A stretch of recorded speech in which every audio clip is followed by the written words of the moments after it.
আমন্ত্রণ Bangladesh spine orthopaedic হাসপাতাল সুস্থ মেরুদণ্ড অনুষ্ঠানে।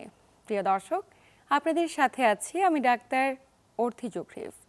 মেরুদণ্ড শুধুমাত্র আমাদের শরীরে একটি হাড়ের গঠনই নয়, বরং এটি আমাদের স্নায়ুতন্ত্রের প্রধান পথ এবং এই গুরুত্বপূর্ণ অংশের সামান্য সমস্যা হলে তার প্রভাব পড়ে পুরো শরীরের উপর। প্রিয় দর্শক, ঠিক তেমন একটি জটিলতা জন্মগত বাঁকা মেরুদণ্ড। আমাদের সমাজে এমন অনেক সন্তান রয়েছে যারা জন্মগতভাবে তার মেরুদণ্ডটি বাঁকা নিয়ে জন্মগ্রহণ করে। তবে প্রাথমিক অবস্থায় অনেক ক্ষেত্রে এটি বোঝা না গেলেও যখন একটু হাঁটা শুরু করে বা দৌড়ানো শুরু করে তখন অনেক ক্ষেত্রে দেখা যায় যে একটু ঘাড় কিংবা কাঁধটি সামান্য কুঁজো হয়ে আছে। এই সমস্যাগুলো রোধে সর্বাধুনিক চিকিৎসা পদ্ধতি কী রয়েছে, আজ আমরা কথা বলবো এই গুরুত্বপূর্ণ বিষয়টি নিয়ে। এবং আলোচনা করবার জন্য স্টুডিওতে আমাদের সাথে উপস্থিত রয়েছেন একজন স্বনামধন্য বিশেষজ্ঞ চিকিৎসক। উপস্থিত আছেন অধ্যাপক doctor Mohammad Shah Alam, chief consultant Bangladesh spine orthopaedic হাসপাতাল।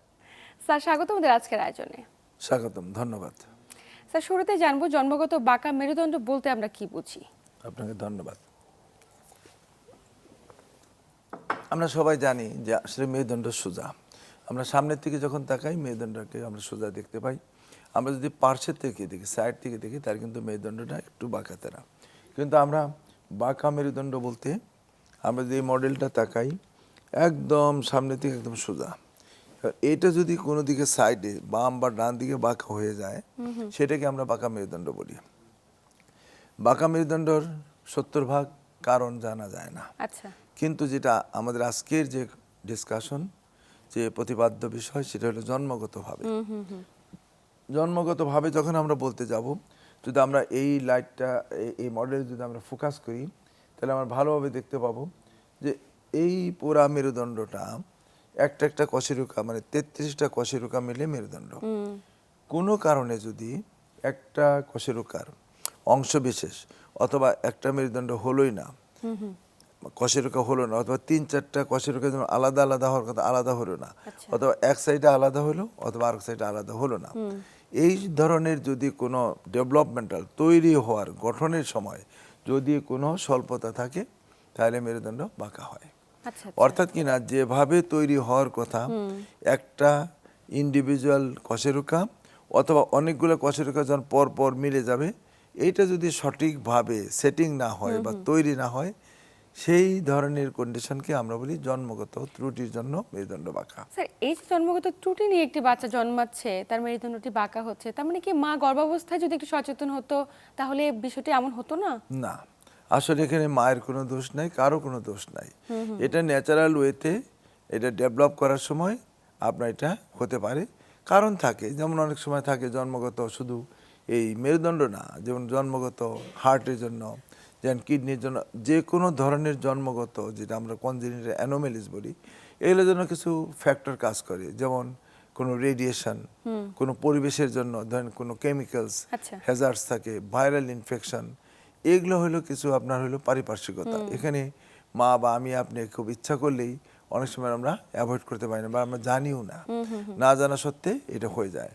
অথবা ধরেন একইভাবেই জন্ম হচ্ছে, সবই তৈরি হচ্ছে, কিন্তু কোনো নিউট্রিশনাল ডেফিসিট বা এই ধরনের কোনো যেটা ওই সময় দরকার ছিল ওইরকম কোনো কিছু খাদ্যের মধ্যে ছিল না, বাট সঠিকভাবে নির্ণয় করা খুব ডিফিকাল্ট। এই ধরনের কিছু কন্ডিশনে মেরুদণ্ড দেখা যায় যে হয়তো অংশবিশেষ তৈরি হয় নাই, তখন আপনার হলো মানে এটা মেরুদণ্ডটা বাঁকা হয়। কিন্তু ডেভেলপড কান্ট্রিতে অনেক সময় যেমন জন্মগত অনেক ত্রুটি এটা মায়ের গর্ভাবস্থায় ডায়াগনোসিস করা যায়, কিন্তু আমাদের দেশে ধরেন অনেক ক্ষেত্রে কিছু কিছু করা যায়, কিন্তু এই মেরুদণ্ডর চেয়ে বেশি যেমন তার হার্টের প্রবলেম কিনা, কিডনিতে প্রবলেম কিনা, এগুলোকে আমরা বেশি গুরুত্ব দিয়ে থাকি এবং ওগুলোকে আমরা কিন্তু নির্ণয় করে থাকি। কিন্তু মেরুদণ্ডের ব্যাপারটা ধরেন আমরা আরো অনেক পরে চিন্তা করি, কারণ মেরুদণ্ড তো আমাদের ব্যবহার হয় ধরেন অনেক পরে, বসা 4 থেকে 6 মাস, 8-9 মাসে একটা বাচ্চা দাঁড়ানো, 12 থেকে 18 মাস দৌড়ানো, এই যে জিনিসগুলো তখন হলো মেরুদণ্ডের গুরুত্বটা বেশি বাড়ে।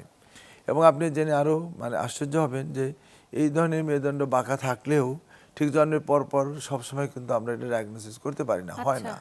কারণ কি, যে এই বাচ্চা জন্মের পর পর ভালোই দেখা যায়, যে মনে হচ্ছে খুব ভালো আছে, এবং সেখানে মানে কোনো বাঁকা বা ভিতরে বাঁকা এটা বোঝার কোনো উপায় থাকে না। দু একটা ক্ষেত্রে দেখা যাবে যে হয়তো তার এক্সটার্নাল কোনো, যেমন আমরা বলি টাফটফিয়ার কিছু চুল থাকে বা একটা জায়গায় একটা ডিম্পলের মতো থাকে বা একটা জায়গায় একটু ফোলা থাকে, তখন আমরা অনেক সময় ভাবি যে মেরুদণ্ডের কোনো প্রবলেম থাকতে পারে। এবং এই মেরুদণ্ড তো দুইটা পার্ট, ধরেন একটা হাড়ের পার্ট আর একটা স্পাইনাল কর্ডের পার্ট।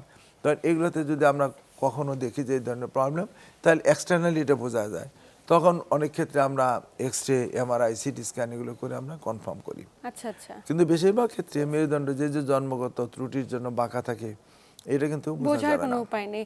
তাহলে একজন অভিভাবক কোন বয়সে গিয়ে বুঝতে পারে? হ্যাঁ, সুন্দর প্রশ্ন। সাধারণত দেখা যায় যে একটা বাচ্চা যখন বসা শুরু করে, একটা বাচ্চা দাঁড়ানো শুরু করে, তখন ইউজুয়ালি এটা দেখা যায়।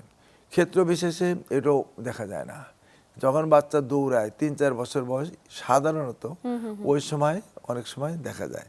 ৫-৬-৭ বছরের জন্মগত বিলো 10 ইয়ার্স যেগুলা আমরা হয়, 3 বছর বা 5 বছর দিয়ে 10 বছর, এইগুলাকে আমরা সাধারণত আমরা বলি কনজেনিটাল, যে জন্মগত কোনো ত্রুটির কারণে জন্য হয়তো হয়ে থাকে।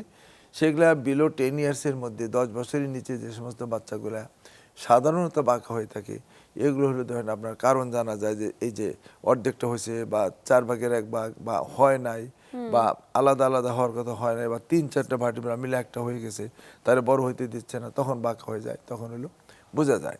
এটা হলো আপনার হলো জন্মগত ভার্টিব্রার, যেটা আমরা বলি যে স্কোলিওসিস, জন্মগত মেরুদণ্ড, আমাদের ভাষায় আমরা যেটা স্কোলিওসিস আমরা বলে থাকি। এখন এটা হলেই ধরেন সবসময় যে বাচ্চাদের খুব বড় ধরনের চিকিৎসা, মনে করেন যে কোনো সার্জারি লাগে, তা কিন্তু না। আচ্ছা আচ্ছা, অনেক ক্ষেত্রেই এটাকে আমরা চিকিৎসার মধ্যে যদি আমরা বলি যে ডায়াগনোসিস কনফার্ম হয়ে গেলে আমরা ওয়েট অ্যান্ড সি, আমরা একটু দেখি যে বেশি বাঁকা হয় কিনা, দেখতে কোনো অসুন্দর হয় কিনা। সাধারণত তার যেটা নিউরোলজিক্যাল, স্নায়ুতন্ত্রের মানে যে ডেফিসিট বা সমস্যা, এটা খুব কমই হয়। সমস্যা হলো তার বাচ্চার বাবা মারা এটা ডায়াগনোসিস করে, তাদের চোখে আসে যে আমার বাচ্চাটা মনে হয় বাঁকা হয়ে যাচ্ছে, আমার বাচ্চাটা হাঁটতে গেলে মনে হয় একদিকে হেলে যায়, বা বাচ্চাটা দেখতে হয়তো শোল্ডারটা একটু এলিভেটেড থাকলো, তার বাটকটা একদিকে একটু উঁচু হয়ে থাকলো। অনেক সময় দেখা যায় যে একটা পা হয়তো একটু খাটো, হাঁটতে গেলে বাচ্চাটা হয়তো একটু ল্যাংড়াচ্ছে। এই ধরনের যখন সমস্যাগুলো বাহ্যিকভাবে এটা ধরা পড়ে, তখনই সাধারণত প্যারেন্টস, বাপ মা, তারা ডাক্তারের কাছে নিয়ে যায়। আচ্ছা, বাচ্চা তো ধরেন তার মাথায় কোনো মানে হেডেক নাই, বাচ্চা তো তার মতো খেলাধুলা, দৌড়াদৌড়ি সবই করতে পারে এবং করে থাকে।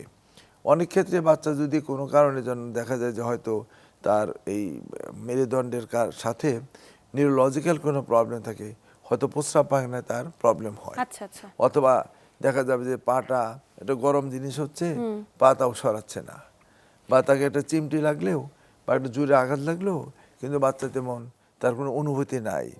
সেরকম ক্ষেত্রে বোঝা যায় তার মানে তার সেন্সরি যে অনুভূতি তার হয়তো তার কমে যাচ্ছে, অথবা দেখা যায় একটা পা হয়তো বা আঙ্গুল হয়তো ঠিক সঠিকভাবে নাড়াচ্ছে না, তার মানে তার বিষয়টা কি শক্তিটা কমে যাবে। মেরুদণ্ড বেঁকে যাওয়ার কারণে স্নায়ুতন্ত্রের উপর চাপ পড়ছে, চাপ পড়ছে, এই রাইট, কারণে কিছুটা প্যারালাইসিসের মতো কন্ডিশন হচ্ছে, জি, তখন বাবা মা শঙ্কিত হয়। সংকিত হয়, যে তখনই সাধারণত এই রোগীগুলাকে আমাদের কাছে নিয়ে আসে। স্যার, আর্লি স্টেজে যদি একজন অভিভাবক সন্তানটিকে নিয়ে আসে, সেক্ষেত্রে কি অপারেশন বিহীনভাবেই সুস্থ করা সম্ভব? হ্যাঁ, সুন্দর প্রশ্ন। বেশিরভাগ ক্ষেত্রে কিন্তু অপারেশন লাগে না। আচ্ছা, যখনই হোক, কনজেনিটাল হলে পরে আমরা সবসময় অপারেশন করি না। 2-3টা ক্ষেত্রে আমরা বেশি গুরুত্ব দিয়ে থাকি এবং আমাদের কাছে বেশি প্রাধান্য পায় যখন আমরা দেখি বাচ্চাটা দিন দিন বাঁকা বেশি হয়ে যাচ্ছে, দেখতে অসুন্দর হচ্ছে, বাচ্চার মনে হয় লম্বা হচ্ছে না। আমরা একটা সার্টেন লেভেল পর্যন্ত আমরা লম্বাটাকে আমরা গ্রহণ করি, কিন্তু যদি দেখা যায় যে একটা বাচ্চা 10 বছরের বাচ্চা, সে মানে একটা 3 বছরের বাচ্চার সমান সে হাইট, এবং এই 3 বছর 4 বছরের মতো লাগতেছে, কিন্তু তার বয়স 10-11 বছর, কিন্তু বাইরে বাহ্যিকভাবে পিঠটা হয়তো একদম অনেক উঁচু হয়ে গেল, সে ধরেন একটা সাইড করলে মনে হয় যে একদম এরকম ধনুকের মতো হয়ে গেছে। বাচ্চাটা নড়চড়া, মুভমেন্ট তার ঠিক যেভাবে ফ্রিলি মুভমেন্ট করার কথা ঠিক স্বাধীনভাবে করতে পারতেছে না। এই ক্ষেত্রে আমরা তখন এটাকে চিকিৎসার আওতায় নিয়ে আসি। স্যার, এক্ষেত্রে একটা প্রশ্ন রয়েছে যে একটি সন্তানকে একদম আর্লি স্টেজে নিয়ে এলো 2 বছর 3 বছর বয়সে, আসলে কতদিন পর্যন্ত আপনারা অবজার্ভ করেন? আমরা সাধারণত মেরুদণ্ডের এই বাচ্চাদের ক্ষেত্রে সহজে আমরা অপারেশন করতে চাই না। আমরা বলি 7-8 বছরের আগে সাধারণত আমরা অপারেশন অ্যাডভোকেট করি না, কারণ মিনিমাম 3 বছর 4 বছর না হলে কোনোভাবেই আমরা বলি যে না, ওয়েট অ্যান্ড সি, এবং 3 বছর 4 বছর পর্যন্ত আমরা অবজার্ভ করি। যদি না খুব অন্য ধরনের কোনো অসুবিধা না হয়, সে অন্য ধরনের অসুবিধা হলে স্নায়ুতন্ত্রের দেখা যায় যে একটা স্নায়ুতন্ত্রের অংশবিশেষ বাইরের দিকে চলে আসতেছে, অথবা স্নায়ুতন্ত্রের উপরে চাপ পড়ে পড়ে তার নিউরোলজিক্যাল ডেফিসিট হচ্ছে, তখন হয়তো ওই স্নায়ুতন্ত্রগুলো আমরা ফ্রি করার জন্য এক ধরনের অপারেশন করে স্যার, থাকি। এই যে অপারেশন পদ্ধতি, এটির মাধ্যমে আসলে ওই সন্তানটাকে কতটুকু সুস্থ জীবনযাপন করা সম্ভব বা আমরা কতটুকু স্বাভাবিক জীবনযাপনে ফিরিয়ে দিতে পারি, আমরা বিষয়টি নিয়ে আলোচনা করব। তবে সময় হয়েছে একটি ছোট্ট বিরতি নেবার। ধন্যবাদ। প্রিয় দর্শক, বাংলাদেশ স্পাইন অর্থোপেডিক হাসপাতাল সুস্থ মেরুদণ্ড অনুষ্ঠান থেকে নিচ্ছি ছোট্ট একটি বিরতি, সাথেই থাকুন।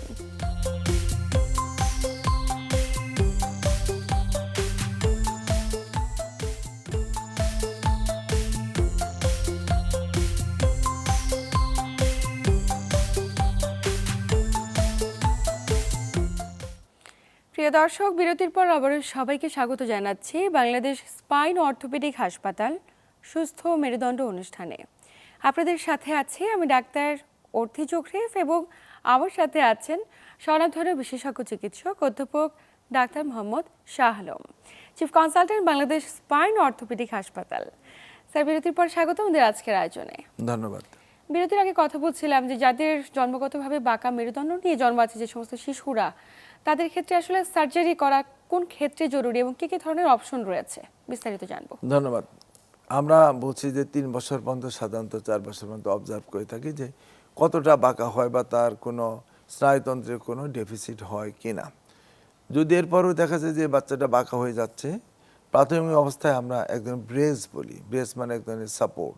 অনেকটা একটা ছোটো গাছ আপনি লাগালেন, এটা যখন পড়ে যায় বা বাঁকা হয়ে যায়, আমরা একটা কাঠি, একটা সাপোর্ট দিই, একটা বাঁশের বা কাঠের একটা কঞ্চির মতো আমরা একটা সাপোর্ট দিলে পরে ওই গাছটা আস্তে আস্তে সোজা হয়ে উঠতে থাকে। ঠিক একইভাবে এই বাচ্চার জন্য, বাচ্চা ছোট বয়স বাঁকা হইতে থাকে, এটা ধরুন একটা সফট নরম। বড়দের মেরুদণ্ড যেমন হাড়গুলো শক্ত, বাচ্চাদের ক্ষেত্রে খুব নরম, সেই জন্য এটা ম্যালিয়েবল, টান দিলে চাপ দিলে এটা বাঁকাটাকে সোজা করা যায়। সেই প্রেক্ষিতে আমরা এক ধরনের ব্রেসিং বলি, আমরা সাপোর্ট দিয়ে তাকে বাঁকাটার উপরে চাপ দিয়ে সোজা করার চেষ্টা করি। এবং আপনি জেনে খুশি হবেন অনেক ক্ষেত্রে এটা ভালো হয়ে যায়। আচ্ছা। এবং এটা ভালোর মধ্যে দুইটা, একটা হলো অনেকটাই বাঁকাটা কমে যায়, আবার অনেক ক্ষেত্রে যতটুকু বাঁকা আছে এটা গ্রহণযোগ্য আর বাড়তে দেয় না। সো যদি আর বাড়তেও না দেয় এবং কমে যায়, দুইটাই আমাদের গ্রহণযোগ্য, যদি না এটা বেড়ে না যায়। আচ্ছা আচ্ছা। সো যদি বেড়ে যায় তখনই প্রশ্ন আসছে যে আপনার অপারেশনের।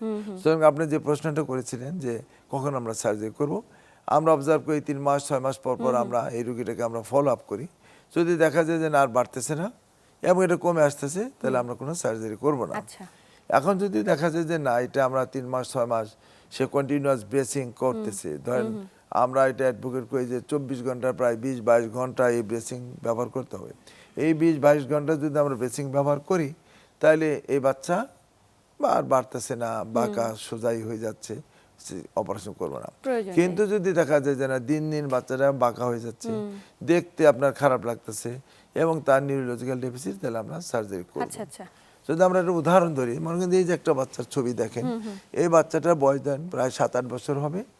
তো ধরেন এই বাচ্চাটা দেখেন সে কেমন বাঁকা তেরা হয়ে দাঁড়াইছে, তার দাঁড়ানোটা, তার চেস্টটা এবং সাইড দিয়ে দেখেন তার পিঠটা কেমন কুজো হয়ে আছে এবং তার পেটের মধ্যে মনে ঢুকে গেছে, বুকটা মনে হয় নেমে যাচ্ছে। এই যে আমরা যেটা বলছিলাম যে দেখার যে অসৌন্দর্যটা, এটা ধরেন বাপ মা দেন সাইড নিয়ে তার একদম ওই একদম কুজের মতো, হ্যাঁ মানে গরুর যেমন কুজ থাকে ঠিক সেরকম দেখেন, এটা তো কোনোভাবেই গ্রহণযোগ্য না। আবার দেখেন আমরা সাইড থেকে দেখলে কত বড় মনে হচ্ছে তার, বাম ডান দুই থেকে, এই ধরনের যে জিনিস, এটা কিন্তু আমরা একটু এক্সরে করে দেখেন, একটু সময় নেই আমরা দেখেন, এটা কিন্তু সোজা থাকার কথা, মেরুদণ্ড। এবং খুব ডেঞ্জারাস হলো যেটা দেখেন যে আপনার ডান দিকে যেটা আর লেখা রাইট সাইড, ওইদিকে দেখেন ফুসফুসটা তার কিন্তু একদম চেপে ছোট হয়ে গেছে, প্রেশার দিয়ে, এবং তার যে হার্টটা যে জায়গায় থাকার কথা, হার্টটা কিন্তু বেশিরভাগ ক্ষেত্রে লেফট সাইডে থাকে, বাম সাইডে, সেদিকে কিন্তু ডান দিকে পুল আউট হয়ে গেছে। সো অনেক সময় এই বাচ্চাগুলো কিন্তু শ্বাসকষ্ট হয় এবং এটা অপারেশন করার ধরেন অনেক বড় ঝুঁকির মধ্যে একটা, যে অপারেশনের পর সে শ্বাস নিতে পারে না।